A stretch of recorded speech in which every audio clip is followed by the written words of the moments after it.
Bonjour, je suis le docteur Martin Pearson, psychologue et responsable de l'unité d'évaluation et de traitement du TDAH chez l'adulte.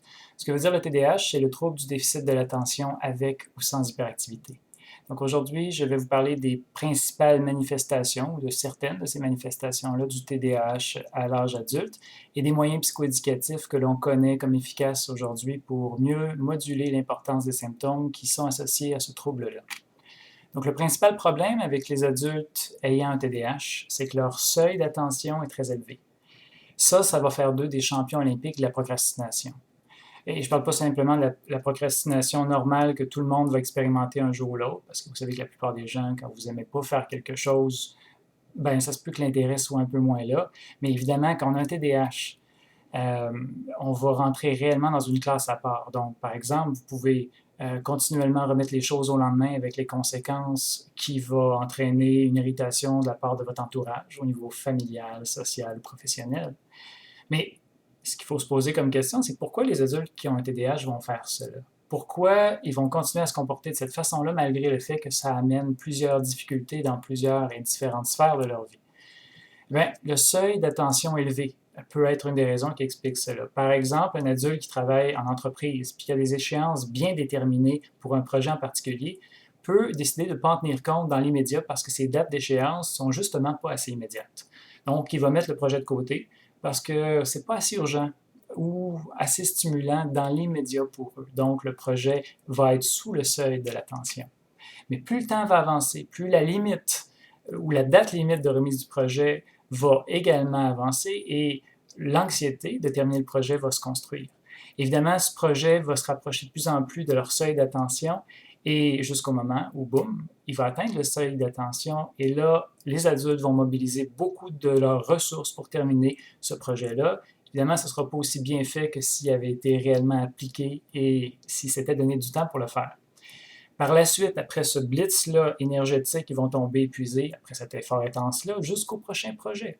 Et il va recréer ce pattern-là encore et encore et encore, comme s'il n'y avait rien appris. Ce qu'ils ne réalisent pas, c'est ce qu'ils tentent de compenser pour des difficultés dont la plupart du temps, ils ignorent l'origine. Dans les faits, 5% de la population adulte aurait un TDAH à l'âge adulte. Et les recherches nous laissent croire que plus de la moitié d'entre eux ignorent qu'ils en sont atteints.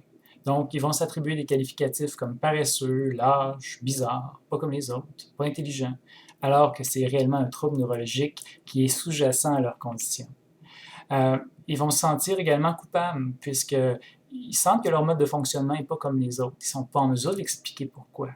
Le nombre de projets inachevés va s'accumuler en même temps que leur inconfort. Vous savez, parfois, simplement en vous promenant dans votre quartier, vous pouvez voir, juste par le nombre de travaux inachevés de certains de vos voisins, peut-être un possible effet du trouble du déficit d'attention avec ou sans hyperactivité. C'est-à-dire, par exemple, le terrain mérite un entretien, la maison a été finie de peinturer à moitié, certaines parties de la galerie ont été amorcées, n'ont pas été complétées. Le garage, ben, c'est une accumulation de choses non rangées, puis imaginez l'intérieur des armoires de la maison.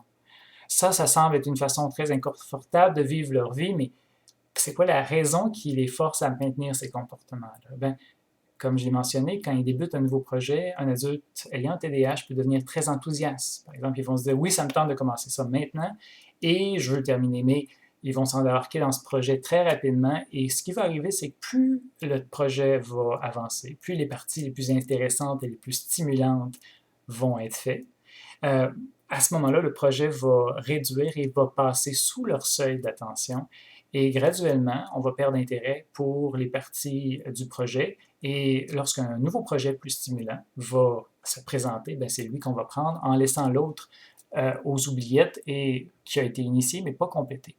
C'est aussi pour cette raison que leur bureau de travail va être rempli de plein de choses qui ont été complétées à moitié. Regardez leur maison, puis c'est la même chose, c'est le même processus. Ils vont être initialement intéressés par le projet et ils finissent par s'ennuyer. Maintenant, il existe plusieurs solutions pour aider ces adultes-là, outre le traitement pharmacologique, qui peut être un allié intéressant.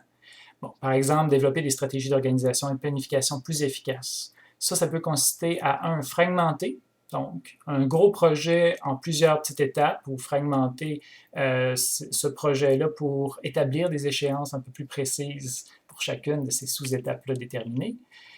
Savoir prioriser, donc comment on peut utiliser par exemple des logiciels informatiques qui nous permettent de mieux gérer nos tâches en fonction de leur importance et du degré d'urgence. Utiliser la technologie aussi, donc utiliser des rappels électroniques par SMS ou avec certaines montres intelligentes pour nous aider à situer dans le temps les tâches qu'on a à faire, puis également nous les rappeler.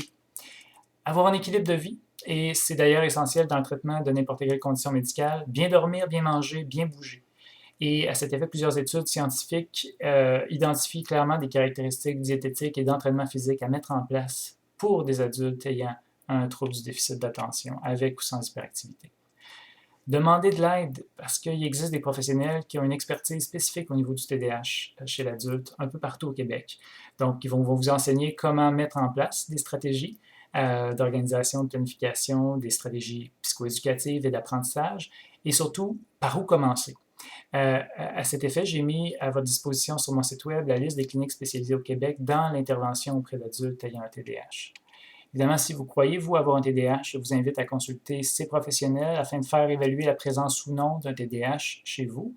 Généralement, des entrevues cliniques, des questionnaires, des tests psychométriques seront administrés par votre psychologue qui en fera un rapport à votre médecin de famille si vous souhaitez débuter un traitement pharmacologique combiné à des moyens psychoéducatifs.